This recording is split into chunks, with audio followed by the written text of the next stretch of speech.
আপনাদের সবাইকে স্বাগত পূর্বাচল রিজেন্ট টাউন সংবাদ সংলাপে। সঙ্গে আছি সৈয়দ ইশতিয়াক রেজা। আমার চারজন অতিথি, তাদের সাথে আপনাদের পরিচয় করিয়ে দিচ্ছি এবং আমরা কথা বলবো করোনা নিয়েই। আমার সাথে আছেন Shamim Ahmed, doctoral researcher, social and behavioural health expert, university of Toronto. উনি কানাডা থেকে আমাদের সাথে জুমে সংযুক্ত হয়েছেন। আছেন ডাক্তার আরিফুল বাশার, কনসালটেন্ট, সংক্রামক ব্যাধি হাসপাতাল, ঢাকা। নুরুল ইসলাম হাসিব, সাংবাদিক এবং স্বাস্থ্য বিষয়ে অভিজ্ঞ সাংবাদিক। এবং আছেন সাইফুল ইসলাম, আমাদের জিটিভি রিপোর্টার। আপনাদের চারজনকে স্বাগত আমাদের স্টুডিওতে। আমরা একটা দীর্ঘ সংক্রমণের চক্রে পড়েছি বলেই সকলেই অনুমান করছে। ঠিক এই অবস্থায় আমরা দেখছি যে কোথাও কোথাও লকডাউন হচ্ছে। 21 দিনের লকডাউন পার করলো পূর্ব রাজাবাজার, নতুন করে আজকে লকডাউনে গেল ওয়ারি। আমি আমাদের রিপোর্টার সাইফুল ইসলাম, আপনি রাজাবাজার কভার করেছেন, এখন ওয়ারিতে আছেন। রাজাবাজারের অভিজ্ঞতা এবং ওয়ারিতে কি দেখছেন, যদি আমাদের এই আলোচকদের সুবিধার্থে এবং দর্শকদের সুবিধার্থে বলেন একটু। ধন্যবাদ রেজা ভাই। রাজাবাজারের যে অভিজ্ঞতা সেটা যদি একটু বলি, শুরুর দিকে কিন্তু রাজাবাজারে খুব অগোছালো ছিল লকডাউন। ক্রমান্বয়ে সেটি একটু 4-5 দিন যাওয়ার পর কিন্তু সাধারণ মানুষ এবং সেখানে যারা স্বেচ্ছাসেবক ছিল তারা তাদের যে দায়িত্ব সেই দায়িত্বগুলো সুচারুভাবে পালন করার কারণে লকডাউনটা কিছুটা কার্যকর হয়েছে বলে অনেকেই বলছে, এবং আইন শৃঙ্খলা বাহিনীর যারা সদস্য ছিল তারাও কিন্তু তৎপর ছিল। তো একটা বিষয় কিন্তু সেখানে লক্ষ্য করা গেছে যে লকডাউনের যে 21 দিন ছিল সেই 21 দিন পর আমরা পরিসংখ্যান পেয়েছি যে সেখানে নতুন করে 22 জন আক্রান্ত হয়েছিল 21 দিনে। তো সেই বিষয়ে আমরা যারা দায়িত্বে ছিল তাদের সাথে কথা বলেছি যে যে লকডাউন দেওয়া হলো তারপরে 22 জন আক্রান্ত হলো, কারণটা কি? তখন তারা বলেছে যে আসলে যারা আক্রান্ত হয়েছে অনেকেই বিভিন্ন অজুহাতে বা কাজের প্রয়োজনে বের হয়েছিল, সেখানে বের হওয়ার কারণে নতুন করে আক্রান্ত হয়েছে, সেটি কিন্তু তারা দাবি করেছে। তবে এই বিষয়ে যারা জনস্বাস্থ্য বিশেষজ্ঞ আছে তারা কিন্তু বলেছে আসলে যে লকডাউনের সংক্রমণ ভাইরাস সংক্রমণ রোধে যে লকডাউনটা দেওয়া দরকার ছিল সবগুলো রেড জোনের এলাকা একসাথে, সে একসাথে না দেওয়ার কারণে রাজাবাজার থেকে যারা বাইরে গিয়েছে বা অনেকে রাজাবাজার থেকে অন্য জায়গায় চাকরি করতে গিয়েছে সেখান থেকে কিন্তু সংক্রমিত হয়ে এসেছে। সেই কারণে তারা বলছে আসলে সবগুলো এরিয়া একসাথে লকডাউন করা উচিত ছিল। আজকে যেটা আমি ওয়ারেতে না, আমি একটু ওয়ারিতে প্রসঙ্গে আসার আগে আরেকটু কথা জানতে চাই। এখন তো 21 দিন শেষ হওয়ার পরে সব খুলে দেওয়া হলো। রাজাবাজার কি, পূর্ব রাজাবাজার কি রেড জোনের বাইরে গেছে এই 21 দিনের কারণে? না, এখনো রেড জোনের বাইরে যায়নি, এবং তারা কিন্তু বলছে তারা পর্যবেক্ষণ করছে, আরো পর্যবেক্ষণ করবে। তারা তারপরে সেটাকে ইয়েলো জোন করার একটি সিদ্ধান্ত আছে, কিন্তু সেটি কিন্তু এখনো তারা ঘোষণা করেনি, এবং তারা মুখে দাবি করলো যে আসলে সফল। সেটি কিন্তু আসলে সফল বলা যাচ্ছে না, কারণ লকডাউন করার পরে কিন্তু 21 দিনে 22 জন নতুন করে আক্রান্ত হয়েছিল।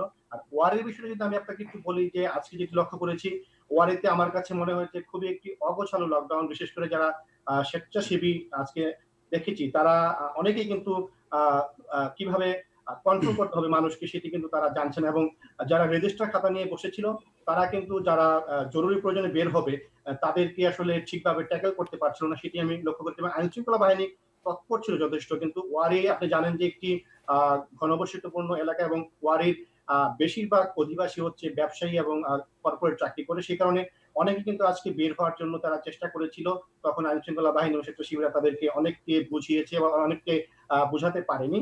সেই বিষয়ে আমার কাছে মনে হয়েছে যে আসলে ওয়ারির যে লকডাউনটা আজকে শুরু হয়েছে সেখানে যদি স্বেচ্ছাসেবীরা যদি আরো বেশি দক্ষ না হয় এবং প্রশিক্ষিত না হয় তাহলে কিন্তু ওয়ারির যে লকডাউনটা আজকে মাত্র শুরু হলো। আজকে মাত্র শুরু হলো, দেখি আমরা কতদূর যাই। সাইফুল, আপনাকে অনেক ধন্যবাদ আমাদের সাথে যুক্ত হওয়ার জন্য। আমরা এখন বাকি অতিথিদের সাথে আলাপ করি। আমি একটু আরিফুল বাশার, আপনি যেহেতু সংক্রামক ব্যাধি হাসপাতালে আছেন, আপনার কাছেই জিজ্ঞাসা যে আমরা আসলে একটা কি দীর্ঘমেয়াদী সংক্রমণ চক্রের মধ্যে হাবুডুবু খেতে শুরু করলাম? কেউ কেউ বলছে এমনও তো হতে পারে যে সারা পৃথিবীর অন্য অনেক দেশ হয়তো ভাইরাস নিয়ন্ত্রণে আনবে, কিন্তু তখনও আমাদের লড়াই চলতে থাকবে। বিষয়টা কি এরকম?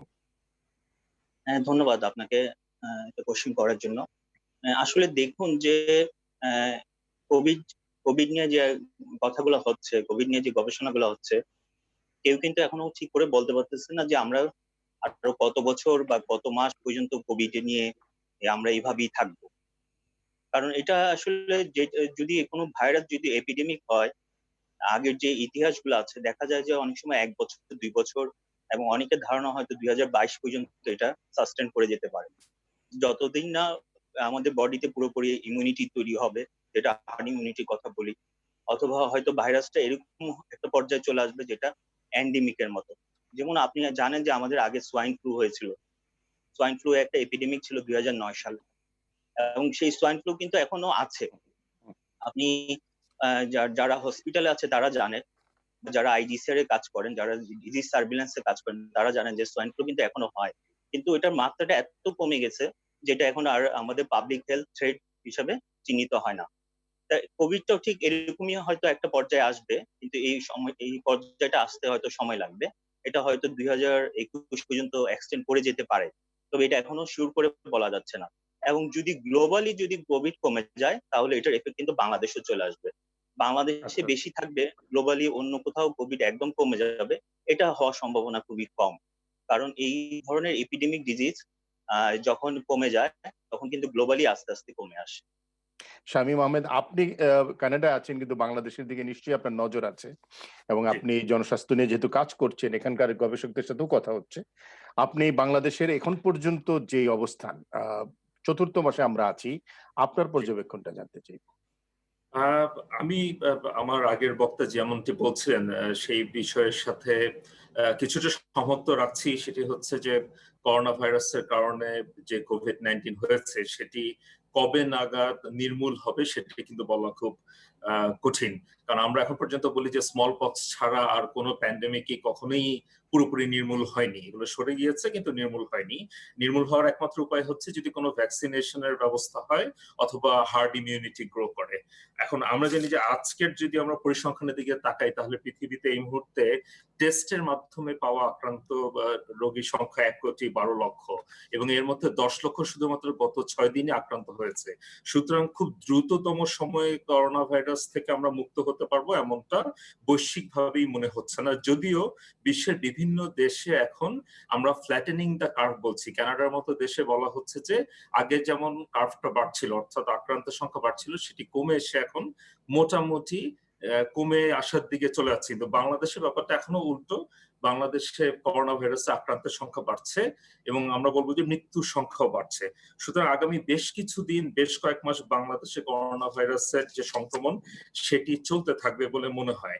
এবং এখন করোনা ভাইরাসকে নিয়ন্ত্রণে রাখার জন্য যে কাজগুলো করছি, আমার কাছে মনে হয় যে এই কাজগুলো গত 4 মাসে না করা অনেকগুলো কাজেরই ধারাবাহিকতার ফসল। যেমন আমরা শুরুতেই দেখেছিলাম মাননীয় প্রধানমন্ত্রী একটি ছুটির ঘোষণা করেছিলেন, কিন্তু সেটা যদি আমরা নিয়ন্ত্রিতভাবে লকডাউনের মাধ্যমে সারা বাংলাদেশে করতে পারতাম তাহলে আজকে হয়তো এই যে এখন জোনিং এর মাধ্যমে নিয়ন্ত্রণের চেষ্টা করা হচ্ছে সেটি করতে হতো না।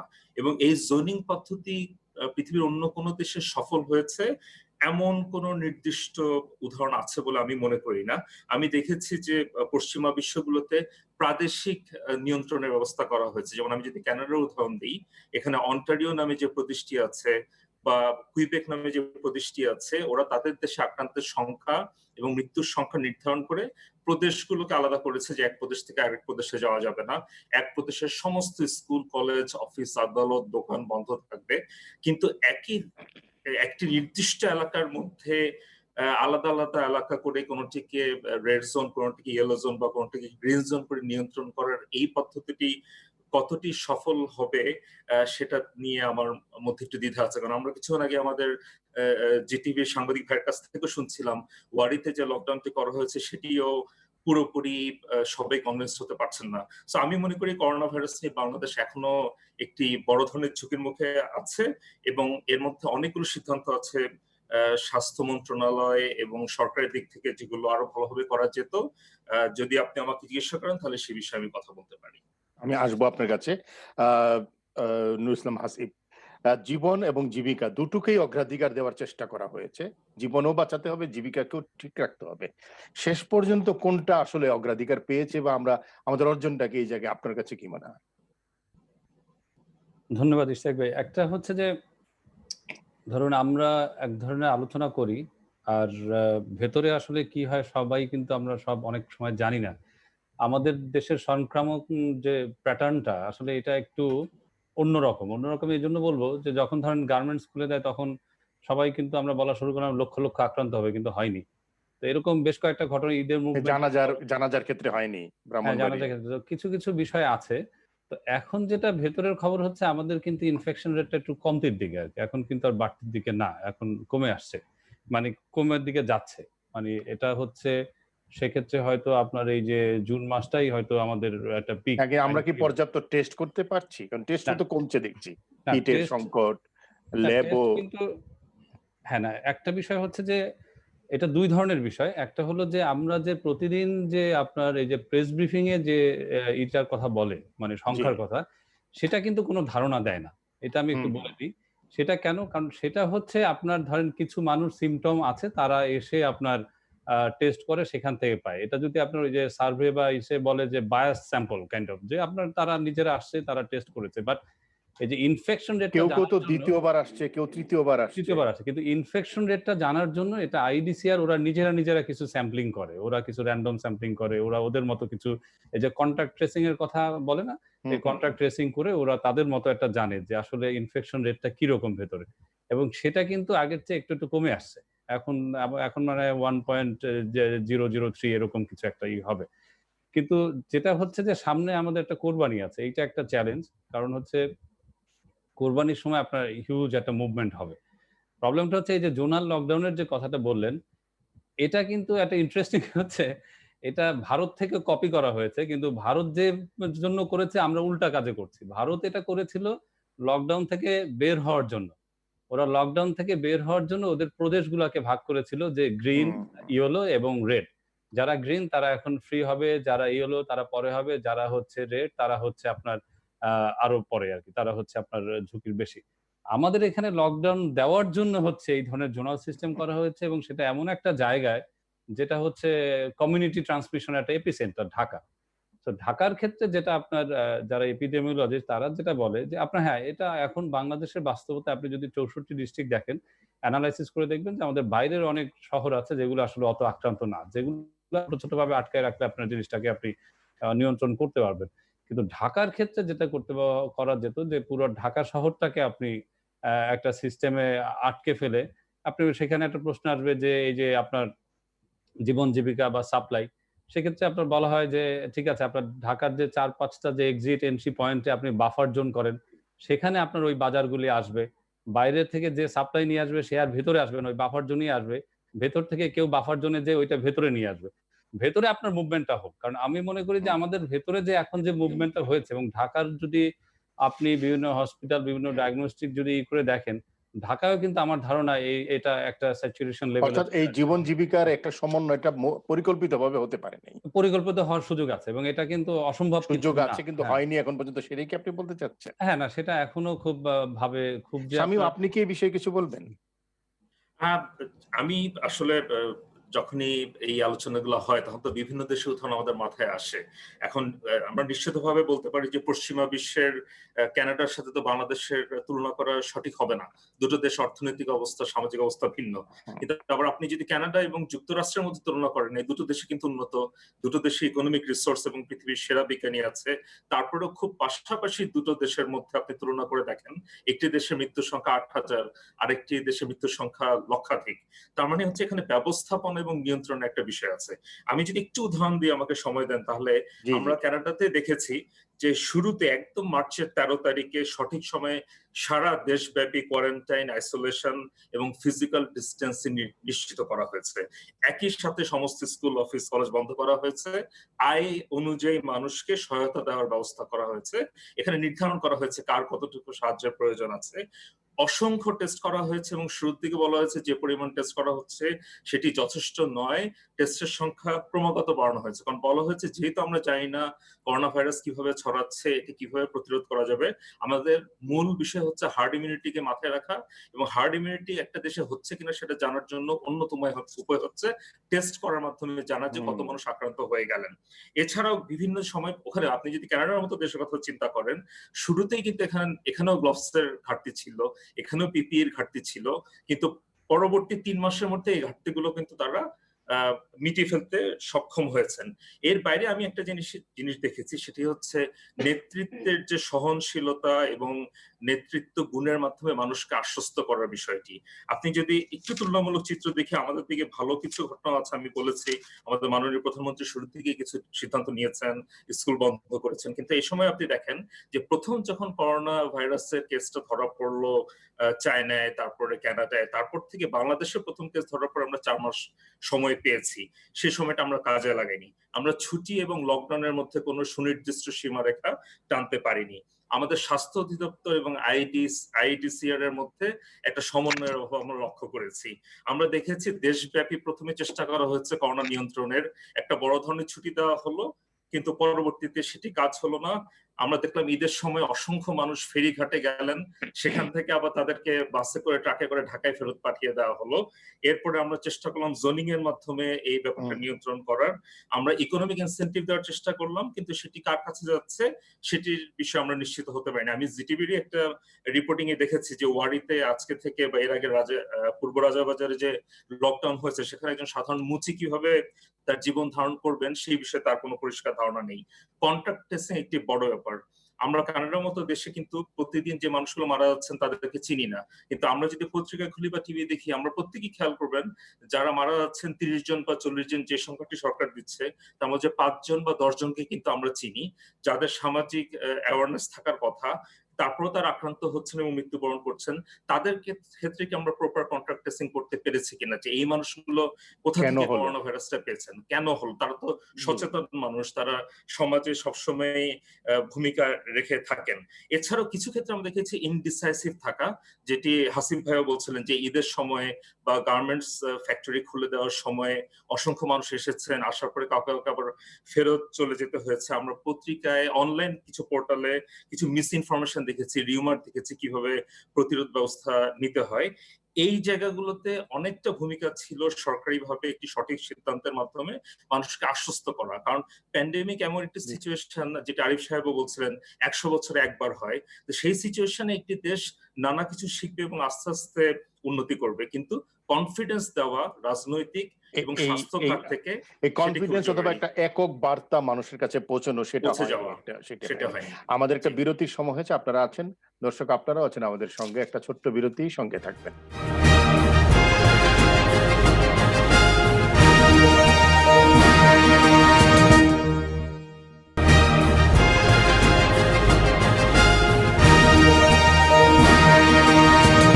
আরেকবার স্বাগত পূর্বাচল রিজেন্ট টাউন সংবাদ সংলাপে। সঙ্গে আছি সৈয়দ ইশতিয়াক রেজা, কথা বলছেন কানাডা থেকে শামীম আহমেদ, ঢাকা থেকে ডাক্তার আরিফুল বাশার এবং নুরুল ইসলাম হাসিব।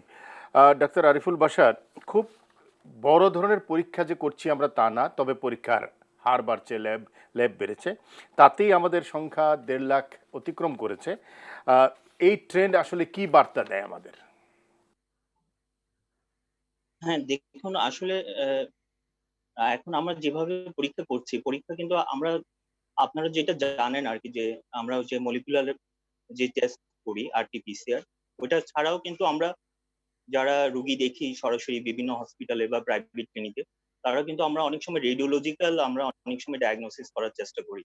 কারণ আমাদের আরটিপিসিআর এর একটা রিপোর্ট আসতে কিন্তু আপনার প্রায় কমপক্ষে একদিন সময় লাগে। তো যে রুগীটা আপনার শ্বাসকষ্ট নিয়ে আসছে, আমাদের কিন্তু তখনই ডিসিশন নিতে হয় যে এই পেশেন্টটা কোভিড অথবা নন কোভিড।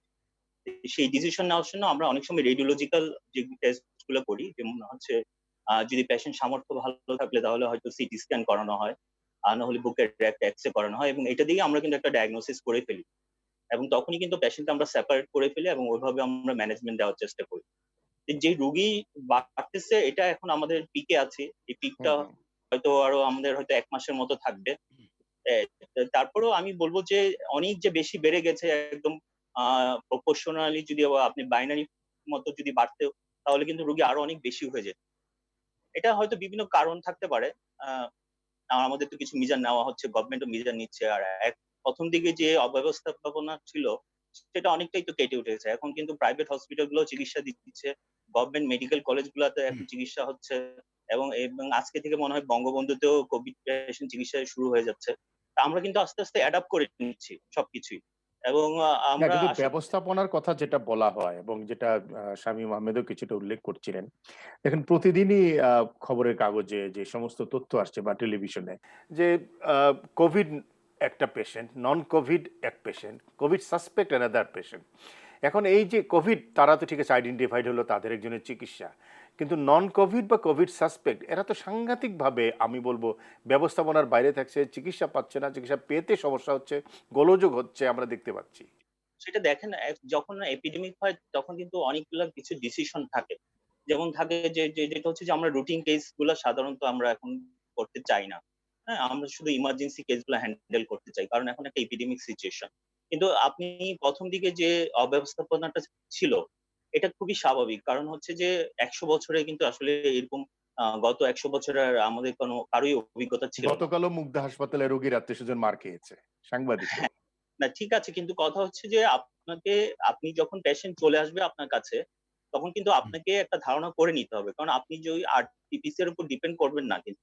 আপনি হুম, কিন্তু তখন আরটিপিসি এর উপর ডিপেন্ড করেন না। আপনি যে ডক্টর থাকেন তিনি হচ্ছে হয়তো একটা এক্স-রে করবেন, না হলে সিটি স্ক্যান করে উনি কিন্তু তখনই কনফার্ম করে ফেলে যে এই পেশেন্টের কোভিড। কারণ আমাদের কিন্তু অভিজ্ঞতা এরকম অনেক অভিজ্ঞতা আছে যে আরটিপিসিআর নেগেটিভ, কিন্তু x-ray findings highly suggestive of COVID, এবং সেই হুম। পেশেন্ট গুলো কোভিড হিসেবেই ম্যানেজ হয়েছে। হ্যাঁ, কিছু হয়তো মিস আপ হতে পারে, কিন্তু এখন কিন্তু এই ব্যবস্থাপনা আগে থেকে অনেক উন্নত, এবং এখন কিন্তু আমরা নন কোভিড কোভিড সবই ম্যানেজ করতেছি। এর মধ্যে হয়তো কিছু হসপিটাল পলিসি থাকতে পারে যে ওরা হয়তো এখনো কোভিড পেশেন্ট রাখবে না, এই ধরনের চিন্তা ভাবনা এখনো কিছু হসপিটাল আছে। তো ওই পেশেন্ট ওইসব জায়গাতে হয়তো কোনো রোগী গেলে হয়তো ওরা দ্বিধাদ্বন্দ্বে পড়ে যায় যে এই পেশেন্টের কোভিড বা নন কোভিড কিনা। কিন্তু যে সমস্ত হসপিটালে আপনি কোভিড এবং নন কোভিড দুই ধরনের পেশেন্টই ম্যানেজ হচ্ছে, এই ধরনের হসপিটাল কিন্তু এখন আর এই আপনি যে অব্যবস্থাপনার কথা বলতেছেন সেটা আমার মনে হয় না এখন আর আছে আরকি। আ আ হাসিব, আ স্বাস্থ্য এই যে জনস্বাস্থ্য সংকট, এটার ব্যবস্থাপনায় তথ্য একটা গুরুত্বপূর্ণ ভূমিকা রাখে। বলা হচ্ছে যে আমাদের এই তথ্য সংগ্রহ, তথ্য ব্যবস্থাপনা, তথ্য পাওয়া এগুলো একটা হেফাজত অবস্থায় আছে এখন পর্যন্ত। কোন হাসপাতালে কতজন মারা যাচ্ছে, বিশেষ করে ঢাকার বাইরে হলে তো তথ্যের বাইরেই, নজরদারির বাইরেই থাকছে, মনিটরিং এর বাইরে থাকছে। তারপরে কতজন শনাক্ত হয়েছে, তাদের সিম্পটম কি ছিল, মানে নানা ধরনের তথ্য বিশ্লেষণ। এখন মহামারী তো এটাই শেষ নয়, ভবিষ্যৎ মহামারীর জন্য এই তথ্যগুলো অনেক প্রয়োজন। আমরা কি ধরনের তথ্য রেখে যাচ্ছি তার উপরে ভিত্তি করে আগামীতে আমাদের ব্যবস্থাপনা তৈরি হবে। সেই তথ্য ব্যবস্থাপনার সংকটটা আপনি কিছু বলবেন এই ক্ষেত্রে? না, এটা একটা বড় সংকট এবং ওই যে আরিফ ভাই যেটা বলছিলেন ডাক্তার উনি দেখেন এই প্যান্ডেমিকে আমরা কিছু মুখস্থ কথা বলি। আমরা ওই যে পত্রিকা পড়ে প্রচুর হুম, হুম, মানুষকে আমি বলি মিডিয়া পড়ে এক্সপার্ট আরকি। তাদের ব্যাকগ্রাউন্ড নাই, তারা প্যান্ডেমিক জানে না, এপিডেমিওলজি না, কিন্তু হচ্ছে তারা কথা বলা শুরু করে। সেটা একটা চ্যালেঞ্জ এবং এরা দেখবেন এদের ১ম কথা হচ্ছে test, test, test, lockdown, lockdown, lockdown. তাদের যদি হুম, জিজ্ঞেস করেন টেস্ট করে কি করবে? সেই কথা সে বলতে পারে না। আবার লকডাউন, লকডাউন করে কি হবে? সেটাও বলতে পারে না। এইটা একটা চ্যালেঞ্জ। আরেকটা চ্যালেঞ্জ হচ্ছে আপনার সরকার থেকে একটা চ্যালেঞ্জ। আপনি দেখবেন যে ১ম এ আইইডিসিআর হচ্ছে আপনার এটাকে ব্রিফ করছিল এবং সেই জানুয়ারি থেকে এবং ব্রিফ করে তারা কিন্তু রেগুলার একটা একটা এটাকে বলে রিস্ক কমিউনিকেশন আরকি।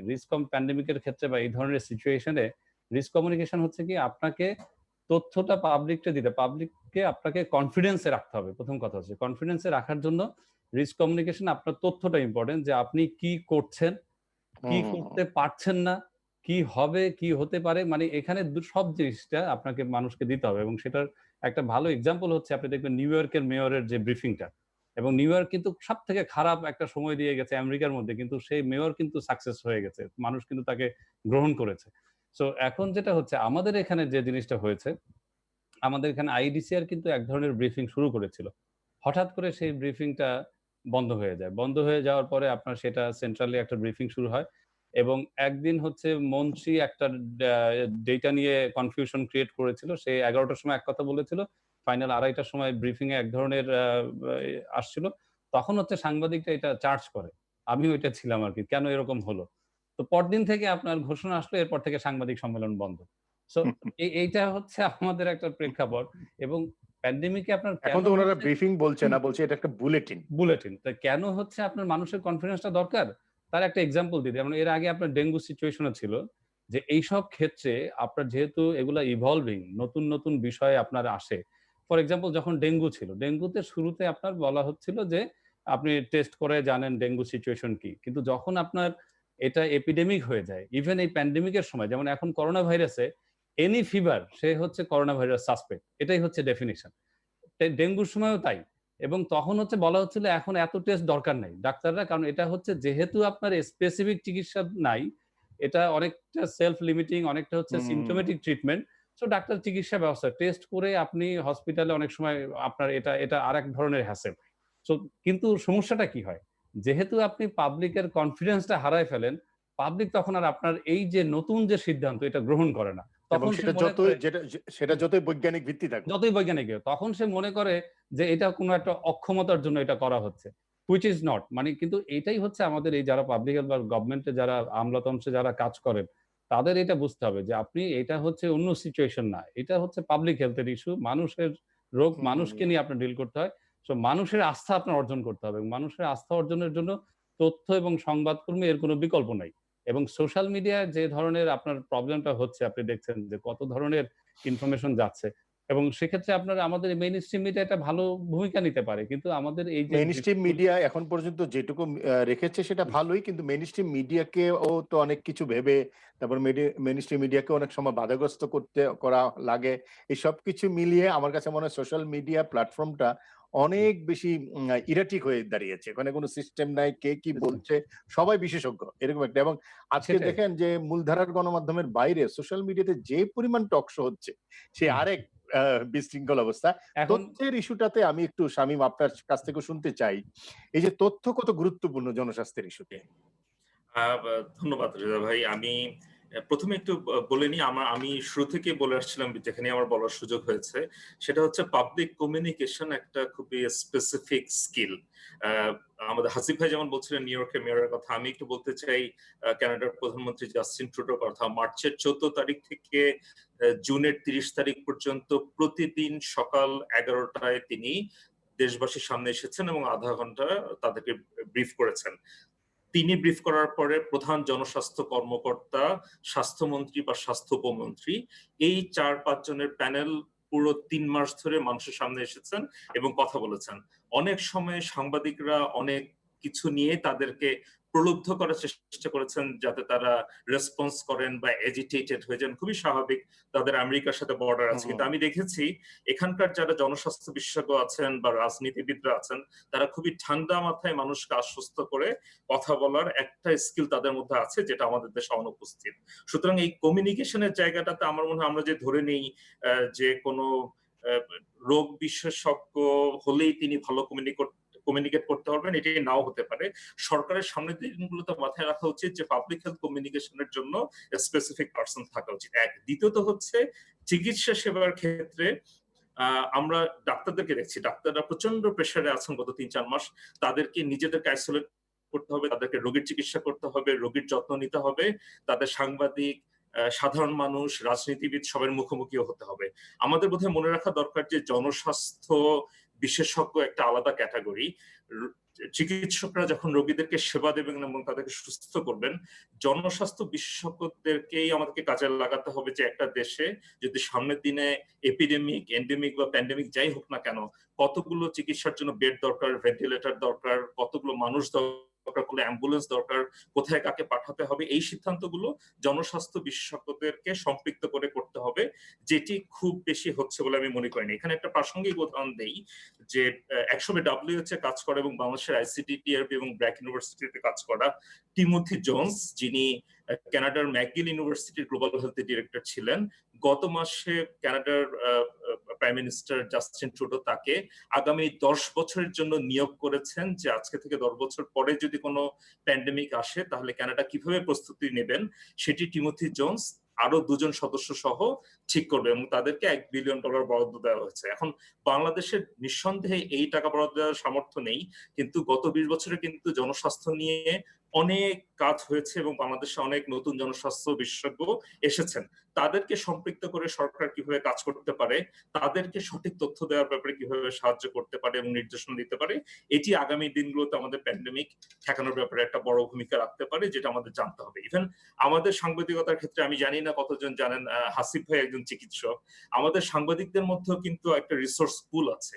তাদেরকেও কাজে লাগিয়ে জনগণ কি ধরনের আমারও কথার সঠিকভাবে নিতে পারেন এবং কোন তথ্যগুলো আমি পেলে সত্যি তারা বলতে কি আশ্বস্ত আমার হতে একটা পারেন। প্রত্যাশাই ছিল যে হাসিবের মতন যারা এই বিষয়গুলো বোঝেন আমাদের জি, সাংবাদিকদের ভেতরে, আমি আশা জি, করেছিলাম সরকার তাদেরকে হয়তো কোনো একটা দায়িত্ব দেবে, অন্তত জি। Communication issue. আমার কিন্তু এটা প্রত্যাশার জায়গা ছিল। নিঃসন্দেহে, নিঃসন্দেহে। যে এই জায়গাটাতে মনে হয় আমাদের গুরুত্ব দেওয়া উচিত যে চিকিৎসক, জনস্বাস্থ্য এবং কমিউনিকেশন ৩ টা আলাদা করে প্রত্যেকের মধ্যে একটা সমন্বয় করা এবং যাকে যেই কাজ দিলে তারা সেটি সঠিকভাবে করতে পারেন, সেই জিনিসটি নির্দিষ্ট করে দেওয়ার উপরে গুরুত্ব দেওয়া। আরিফুল বাশার, আপনার কাছে আসছি যেটা, সেটা হলো যে আমরা দেখছি যে এই করোনা কালে আ বেসরকারি হাসপাতাল নিয়ে ব্যাপক অভিযোগ। বিশেষ করে চট্টগ্রামে তো একটা মনে হচ্ছে বেসরকারি স্বাস্থ্যসেবা মানুষকে একটা জিম্মি করে ফেলেছে। এবং সেখানে আমাদের বিএমএ, আমাদের সচিব, আমাদের স্বাস্থ্য অধিদপ্তর তারা তেমন কিছু করতে পারছে না। নানা ধরনের উৎকট খবর আসছে। অত্যন্ত নিবর্তনমূলক চিত্র আমরা দেখতে পাচ্ছি। এরকম একটা প্যান্ডেমিক সিনারিওর ভিতরে এই আচরণকে আপনি কিভাবে দেখেন? এবং তাদের যে বিশাল এই সময়ের মধ্যে বাণিজ্য মনস্কতা, একইভাবে আমাদের আইনে তারা তো একটা নিশ্চয়ই সরকারি অনুমোদন নিয়েই চিকিৎসা করে। সেই হিসেবে সরকার, স্বাস্থ্য অধিদপ্তর কি করতে পারত এসব ক্ষেত্রে? হ্যাঁ, দেখুন আসলে মানে সংক্রামক ব্যাধি নিয়ে কখনো কিন্তু আগে আমাদের যারা আমরা যারা চিকিৎসা পেশায় আছি এবং আপনি দেখবেন যে আমাদের কিন্তু আলাদা করে কোনো সাবজেক্টও নেই যে সংক্রামক ব্যাধি বিশেষজ্ঞ। হ্যাঁ? আমরা কিন্তু যারা মেডিসিন প্র্যাকটিস করি বা ইন্টারনাল মেডিসিন বলি, ওরাই এখন আসলে আমরা মূলত এই রোগীগুলোকে ম্যানেজ করতেছি। এবং যারা হচ্ছে ক্রিটিক্যাল কেয়ার আছে তারা হয়তো আইসিইউ পার্টটা দেখতে। যে প্রবলেমটা শুরু হয়েছিল আসলে যখন এই ধরনের একটা ডিজিজ আমাদের আসে, আমরা যদিও যথেষ্ট সময় পেয়েছিলাম, কিন্তু বিভিন্ন কারণে হয়তো আমাদের ওইভাবে ম্যানেজমেন্টটা আমরা ওইভাবে শুরু করতে পারিনি। যখন রোগটা চলে আসলো এবং দেখা গেল যে খুব দ্রুত বেড়ে যাচ্ছে, ঢাকায় যখন শুরু হলো তখনও কিন্তু চিটাগং এ এত রোগ ছিল না। তখনও হুম। কিন্তু আসলে চিটাগং এ লোকজন কিন্তু ডিসিশন নিতে পারছিল না। চিটাগং এ বিএমএ বলেন এবং গভর্নমেন্ট হসপিটাল আছে, প্রাইভেট অনেকগুলো চিটাগং এ ভালো ভালো প্রাইভেট হসপিটাল আছে। এবং আমি নিজেও চিটং মেডিকেল থেকে পাশ করা একজন ডাক্তার। তো ওরা কিন্তু তখনও ডিসিশন নিতে পারতেছিল না যে ওরা কিভাবে পেশেন্ট গুলা ম্যানেজ করবে। ওরা মেডিকেল কলেজে রাখবে নাকি আলাদা করে আইসোলেটেড হসপিটালে রাখবে। তো এই ধরনের অনেকগুলো ইনডিসিশনে ছিল। এবং যখন দেখা গেল যে আমাদের মেইন প্রবলেমটা হয় কি? আমাদের প্রবলেমগুলো আমরা কিন্তু আসলে আহ, ভবিষ্যৎ দেখি কম। আমরা হচ্ছে গিয়ে অ্যাডহকের মতো কাজ করি। যখন একটা প্রবলেম আমাদের চলে আসে, তখন আমরা এটাকে কিভাবে ম্যানেজ করবো সেটাই আমরা চিন্তা ভাবনা করি। কিন্তু আমরা কিন্তু আগে থেকে ফোরকাস্টিং করতে পারি না। চিটং এর অবস্থাটা তাই হয়েছে। যখন দেখা যাচ্ছে যে রোগী অনেক বেড়ে গেছে, কিন্তু ওরা রোগীর ভর্তি রাখছে না। মেডিকেল কলেজ সিদ্ধান্ত নিতে পারেনি প্রথমে, পরে হয়তো মেডিকেল কলেজে এখন রোগী ভর্তি হচ্ছে। প্রাইভেট যে প্রতিষ্ঠানগুলো আছে সেগুলো একই সমস্যায় পড়েছে। অনেকে বাসায় গিয়ে অক্সিজেন কিনে রাখছে, যেটা আরো খারাপ হচ্ছে, পরিস্থিতিকে কৃত্রিম ক্রাইসিস তৈরি করেছে। এবং এতগুলো ভালো ভালো প্রাইভেট হসপিটাল যারা রোগীগুলোকে ভর্তি রাখছিল না, তো ওরা তো শিওর হতে পারছে না কোন পেশেন্টটা কোভিড বা কোন পেশেন্টটা নন কোভিড। কিন্তু ওরা কেন যে ভর্তি নিচ্ছিল না, এটা একটা ডিসিশনের ব্যাপার ছিল হয়তো ওখানে। এখন কিন্তু এই পর্যায়গুলো আস্তে আস্তে কেটে এসেছে। এখন কিন্তু অনেক চিকিৎসক প্রাইভেট হসপিটাল গুলো ভর্তি রাখছে। এখন যে প্রবলেমটা হচ্ছে যে ফাইন্যান্সিয়াল যে খরচটা হচ্ছে, যে একটা আইসিইউ চালানো কিন্তু খুব খরচের ব্যাপার আছে। আপনি যদি দেখেন যে গভর্নমেন্ট হসপিটালে কিন্তু সবকিছু গভর্নমেন্ট সাপ্লাই থাকে। আর আপনার বঙ্গবন্ধুতে যেমন আইসিইউ আছে, বঙ্গবন্ধুতে আইসিইউ তে ভর্তি হওয়ার সময় কিন্তু আপনি 50,000 টাকা দিয়ে ভর্তি হতে হবে, কারণ ওটা কিন্তু একটা ইউনিভার্সিটি, ওটা কিন্তু ফুল জি। গভর্নমেন্ট না। ঠিক এরকম আপনি যখন একটা প্রাইভেট আইসিইউ তে ভর্তি হবেন, তখন হয়তো আপনাকে 1 লাখ টাকার মতো ফার্স্ট আপনাকে একটা ডিপোজিট করতে হবে। এবং আইসিইউ ওদের তো একটা বিজনেস পলিসি আছে, কিন্তু এই জায়গাটা অবশ্য গভর্নমেন্ট কন্ট্রোল করতে পারে। যে গভর্নমেন্ট হয়তো বেঁধে দিতে পারতো যে অক্সিজেন এতটুকুর জন্য এত পয়সা নিবে বা সেইটাই বলছিলাম যে এই সময়টা তো এরকম সাপ্লাইটা। একটা যে হ্যাঁ, যেখানে উভয় পক্ষকে হ্যাঁ, প্রাইভেট হ্যাঁ, এটা সেক্টরকেও ছাড় করা এবং সরকারকেও একটু অবশ্যই দরকার নিয়ন্ত্রণে রাখা। ছিল। যাই হোক, এখন এটা এগুলো আসলে কি, এগুলোকে এখন হচ্ছে যে ডিসিশন নিতে হবে। আসলে আমাদের যে প্রবলেমটা হয়ে যায়, যে শামীম ভাই যেটা বললো যে আসলে আমাদের তো আসলে আমরা হয়তো দেখা যায় যে একজন লোকই সবকিছু কাজ করতেছে। সব বিষয়ে হুম। মানে ওনার ডিসিশনের উপরই নির্ভর করতে হচ্ছে আরকি। এরকম না, হয়ে আমরা যাচ্ছে আর আমাদের কি। আমাদের চেষ্টাটা ছিল যে মনে হয় যেটা যে করোনাকে আমরা প্রশাসনিক পদক্ষেপের মাধ্যমে নিয়ন্ত্রণ করব। হুম। হয়তো এরকম আহ, একটা প্রচেষ্টা। না সেটা না, ন্যাশনাল কমিটি তো আছে, এটার জন্য তো ন্যাশনাল কমিটি আছে আসলে। ওরাও বলে যে কাজের ওদের সব সমন্বয়, পরামর্শ শোনা হয় না। হ্যাঁ, কাজের সমন্বয়হীনতা হয় আর কি। তাই আসলে এই ধরনের পরিস্থিতি যে কখনো পড়বে বাংলাদেশ, আমার মনে হয় যারা পলিটিশিয়ান আছেন বা ডিসি ছিলেন তারা কখনো ভাবেননি। আমাদের তো ভাবেন না। সংক্রমণ কেউই বিধি ভাবেনি আরো কিছু সেটাই আছে, একটা। কেউ কিন্তু ভাবেনি। একই সাথে আমাদের স্বাস্থ্য ব্যবস্থার কাঠামোটাও মানুষের কাছে একটু উন্মোচিত হ্যাঁ, হয়েছে। হ্যাঁ, নূর আমাদের ইসলাম হাসিব, উইকনেসটা ধর অনেকটা চলে আসছে, কিন্তু আহ, আমাদের ফোকাস আমরা তো করা শেষ উচিত ছিল। পর্যায়ে আমরা তিনজনের কাছ থেকে ছোট ছোট করে শুনবো। নূর ইসলাম হাসিব, আপনাকে দিয়ে যে এখন যেই জায়গায় এসে দাঁড়িয়েছি আমরা, এখন এলাকা ভিত্তিক জোনিং, লকডাউন ইত্যাদি ইত্যাদি, এর বাইরে কি করণীয় আপনার কাছে কি মনে হয়? আমাদের নিজস্ব যে সক্ষমতা সেটাকে ১০০ ভাগ কাজে লাগানো আমি যেটা মনে করি। কারণ হচ্ছে এই প্যান্ডেমিক ডিল করার জন্য যা, যা দরকার বাংলাদেশে সব আছে। যেমন ফর এক্সাম্পল আপনার ১ম টাকা লাগবে। আমাদের কিন্তু গত ১০ বছর একটা সাস্টেইন ইকোনমিক গ্রোথ আছে এবং জিডিপি দেখেন এই যে সেটা আছে। আমাদের নিজস্ব ল্যাবরেটরি আছে। আমাদের আইডিসিআর এ কিন্তু রেফারেন্স ল্যাবরেটরি আছে এবং ইউএস সিডিসির গ্লোবাল ডিজিজ ডিটেকশন সেন্টার যেটা ২০১৪ তে ডিক্লেয়ার হয়েছে। এখানে কিন্তু ফিল্ড এপিডেমিওলজিস্ট আছে যারা সিডিসি ট্রেইনড এবং হুম, তারা এই যে কনট্যাক্ট ট্রেসিং করছে হয়তো মিডিয়া অত আসে না। সো ৩ নাম্বার যেটা হচ্ছে আমাদের ফিজিশিয়ান আছে, এক্সপার্ট ফিজিশিয়ান। আপনি দেখবেন হচ্ছে আমাদের এই যে ট্রিটমেন্ট গাইডলাইন এখন কিন্তু 7th ভার্সন ন্যাশনাল যে আপডেটেড আরকি যেটা হচ্ছে এবং সেক্ষেত্রে কিন্তু আমাদের ডাক্তাররা যে চিকিৎসা তারা যেটা সেট করেছেন ওইটাই কিন্তু চিকিৎসা। এটা নতুন কিছু আপনারা দেখবেন যখন অক্সফোর্ড ইউনিভার্সিটি যে স্টেরয়েড এর কথা বলল, সেটা অলরেডি আমাদের গাইডলাইন এ ছিল এবং যে সময় ব্যবহার করার কথা বলছে সে সময় ব্যবহার হচ্ছিল। চতুর্থ যে জিনিসটা হচ্ছে যে আমাদের ইনফ্রাস্ট্রাকচার, আমাদের কোয়ালিটি অফ কেয়ার নিয়ে অনেক প্রশ্ন। কিন্তু আমাদের ইনফ্রাস্ট্রাকচারের কিন্তু অভাব ছিল না। পাবলিক প্রাইভেট মিলিয়ে একদম জি। রুরাল থেকে শহর পর্যন্ত। এবং লাস্ট যেটা আমি বলব যে আমাদের যে মানুষ, আমাদের যে ভলান্টিয়ার, আমাদের আমাদের ইয়াং যে জেনারেশন এদেরকে আপনি বললে আপনি দেখবেন যখন এই রিলিফ এর কথা আসছে তারা নিজেরা আপনার নেমে তারা হচ্ছে আপনার কাজ করেছে। তো এই জিনিসগুলা মানে প্রত্যেকটা জিনিস আমাদের নিজেদের আছে এবং লাস্ট যেটা হচ্ছে আমাদের কিন্তু খাদ্য নিয়েও টেনশন করতে হয় না। আমাদের নিজস্ব প্রোডাকশন নিয়ে চলছিল। সো হুম। যেটা বিষয় ছিল আমরা এই সব বিষয়গুলোকে সমন্বয় করতে পারিনি। আমাদের ইনফ্রাস্ট্রাকচার 20% আমরা এখন এখন তাহলে আপনি করতে বলছেন যে পারছি। দ্রুততার সাথে সেই সমন্বয়ের দিকে আগানো। সমন্বয়গুলো দ্রুতগুলো যদি আপনি করেন, আপনি স্টিল আপনি বেটার করতে পারবেন। আগে কি হয়েছে সেটাই না। আমি মনে করি আগে যা হয়েছে আমি সামনে তার তাকাতে হলে চাই। আমরা হ্যাঁ, সেটাই। এই শামীম, আপনিও কি মনে করেন যে আমরা সামনে তাকাতে চাই? সেই সামনে তাকানোটা কেমন করে হবে? আমি সামনে তাকানোর সাথে, সাথে একটু বর্তমানেও তাকাতে চাই। আমার কিছু দ্বিমত আছে। আমি মনে করি বাংলাদেশ এখন অত্যন্ত ঝুঁকিপূর্ণ অবস্থায় আছে। সারা বিশ্বে যেখানে ১০০ জনকে টেস্ট করলে ১ জনকে পজিটিভ পাওয়া যাচ্ছে, বাংলাদেশে এখনো সেই রেট ১৮ থেকে ২৩ এর মধ্যে আছে। সুতরাং আমি বর্তমান নিয়ে একটু চিন্তিত। আমার মনে হয় বর্তমানের দিকে আমাদের নজর দিতে হবে। আমরা যদি গত ২০ বছরের দিকে তাকাই, আমাদের যতগুলো সংক্রমণের ঘটনা ঘটেছে, বার্ড ফ্লু বলি, সোয়াইন ফ্লু বলি, সবখানেই দেখবেন সোশ্যাল এবং বিহেভিয়ারাল হেলথ অ্যাওয়ারনেস অর্থাৎ হাত ধোয়া, দূরত্ব বজায় রাখা, মাস্ক পরা, এই বিষয়গুলো কিন্তু সাধারণ মানুষকে বাঁচিয়েছে। তো এই বিষয়গুলোর উপরে জোরদার আমাদেরকে রাখতে হবে, জোর দিতে হবে সামনের দিনগুলোর জন্য। দ্বিতীয়ত, লকডাউনের যে বর্তমান ব্যবস্থা ইয়েলো, রেড এবং গ্রিন জোন, সেটি থেকে আমরা সামনে যখন বেরিয়ে আসবো, আমি চাই আমরা দ্রুত বেরিয়ে আসি। আমাদের মাথায় রাখতে হবে আমাদের যারা বয়স্ক মানুষ আছেন এবং যাদের কোমরবিডিটিস আছে, অর্থাৎ তাদের ফুসফুস বা কিডনিতে সমস্যা আছে, অন্য ধরনের সমস্যা আছে, সেই মানুষগুলোকে ঘরে রেখে বাকিদেরকে সামাজিক যোগাযোগ এবং শারীরিক দূরত্ব বজায় রেখে কাজে যেতে হবে। সতর্কতার মাধ্যমে দ্রুত হার্ড ইমিউনিটির দিকে চলে যেতে হবে। তৃতীয়ত, জনস্বাস্থ্য এবং চিকিৎসক দুজনের দায়িত্ব আলাদা করে দিয়ে তাদেরকে প্রস্তুত করতে হবে যাতে তারা যার যার দায়িত্ব পরিপূর্ণভাবে পালন করতে পারেন। এবং সর্বশেষ আপনি যেটা বলছিলেন ভবিষ্যতের জন্য, আজকের প্যান্ডেমিকে হয়তো আমরা অনেক কিছু প্রস্তুতি ছিল না, কিন্তু কোনো কারণে যদি করোনা ভাইরাস বা কোভিড এর সেকেন্ড ওয়েভ চলে আসে আগামী ৬ মাস পরে, অথবা আজকে থেকে ২ বছর পরে নতুন কোনো ভাইরাসের প্রাদুর্ভাব হয়, তখন যাতে বাংলাদেশের ৬৪টা জেলার মানুষ একটা সঠিক স্বাস্থ্য ব্যবস্থা পেতে পারে, আমার যাতে আমার বয়স্ক বাবা মাকে কোন হসপিটালে নিতে হবে সেটা জানার জন্য ৩ জায়গায় ঘুরতে না হয়, আমি যাতে একটা হুম। সেন্ট্রাল ব্যবস্থাপনার মাধ্যমে চিকিৎসা সেবা পেতে পারি, সেই ব্যবস্থাটা নিশ্চিত করতে হবে। সেটার জন্য সঠিক এবং স্বচ্ছ তথ্য ব্যবস্থা নিশ্চিত করা জরুরি। শেষ কথা ডক্টর আরিফুল বাশার। হ্যাঁ, ধন্যবাদ। বাংলাদেশ গভর্নমেন্ট কিন্তু আমি আজকে সকালে একটা মিটিং এ ছিলাম, যেটা হচ্ছে এবং যিনি শামীম ভাই যেটা বললেন যে হ্যাঁ, বাংলাদেশ গভর্নমেন্ট কিন্তু এখন একটা দীর্ঘমেয়াদী প্ল্যানও চলে আসছে।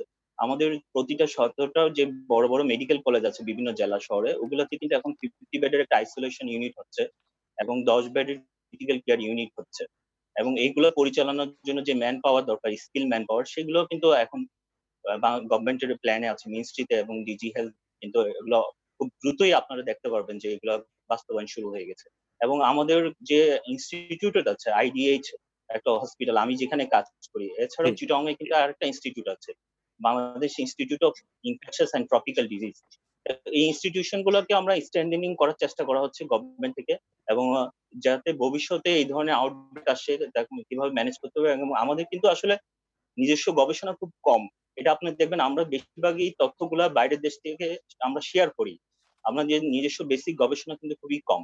কিন্তু আমাদের রিসার্চ ক্যাপাবিলিটিটা বাড়ানোর জন্য আমাদের চেষ্টা করা হচ্ছে, এবং খুব শীঘ্রই আপনি দেখবেন হয়তো এইগুলা আস্তে, আস্তে আমাদের দেশে চলে আসবে।